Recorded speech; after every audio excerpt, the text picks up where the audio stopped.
Umberto Nobile's expedition to the North Pole with the Airship Italia in 1928 was a bold but ultimately tragic attempt to push the boundaries of exploration and science in one of the world's most hostile environments. Nobile, an Italian aeronautical engineer and polar explorer, had already flown over the Arctic in 1926 aboard the dirigible Norge, accompanied by Norwegian explorer Roald Amundsen.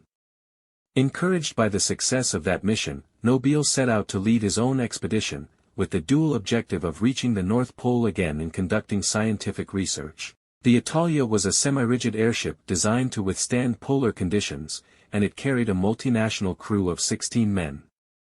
Among their equipment were instruments to collect data on meteorology, geomagnetism, and atmospheric conditions, reflecting the scientific purpose of the mission beyond national prestige.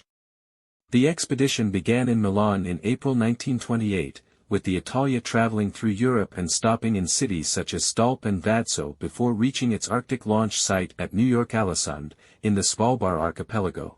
From this remote outpost, the crew made several preparatory flights to test the dirigible and gather initial data before attempting the final flight to the North Pole. On May 23, 1928, the Italia departed for the pole in challenging weather conditions, flying over a landscape of ice and fog.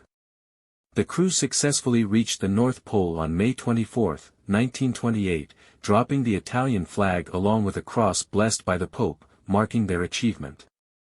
However, due to the harsh environment, they could not land or remain on site for long and quickly turned back. The return journey soon became a nightmare. A powerful storm hit the airship, causing severe icing on the surface of the dirigible and damaging its structure. The winds drove the Italia off course, and the airship lost altitude rapidly. On May 25, it crashed onto the Arctic ice, throwing the control gondola and part of the crew out of the ship. The lighter gas envelope detached and drifted away with 6 crew members aboard, including the chief technician, and those men were never seen again. Meanwhile, the survivors left on the ice, including Nobile, faced a desperate situation. They salvaged what little equipment they could from the wreck, including a portable radio transmitter, and built a makeshift camp from the materials at hand.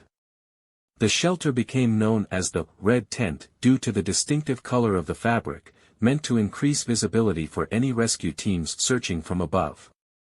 Stranded in the unforgiving Arctic with minimal supplies and temperatures dropping well below freezing, the crew's chances of survival seemed slim. For days, they tried to send distress signals with their radio, hoping someone would hear them.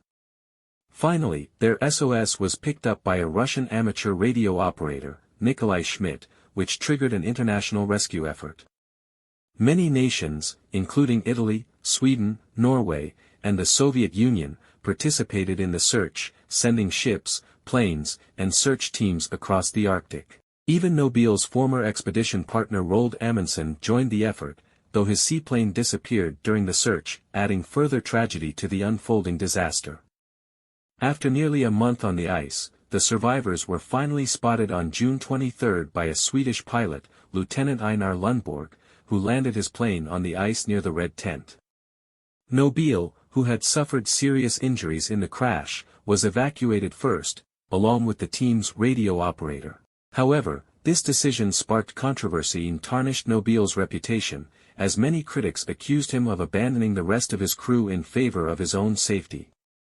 The remaining survivors had to wait several more weeks before they could be rescued, enduring additional hardship as rescue efforts were repeatedly delayed by poor weather and logistical challenges. The last of the crew was not rescued until mid-July, bringing the mission to a grim end. The Italia expedition, though initially conceived as a triumph of science and exploration, ended in a disaster that cost the lives of several crew members and damaged Nobile's reputation for the rest of his life. The loss of Amundsen in the search further deepened the tragedy, and the incident exposed the limits of human control over such a hostile environment.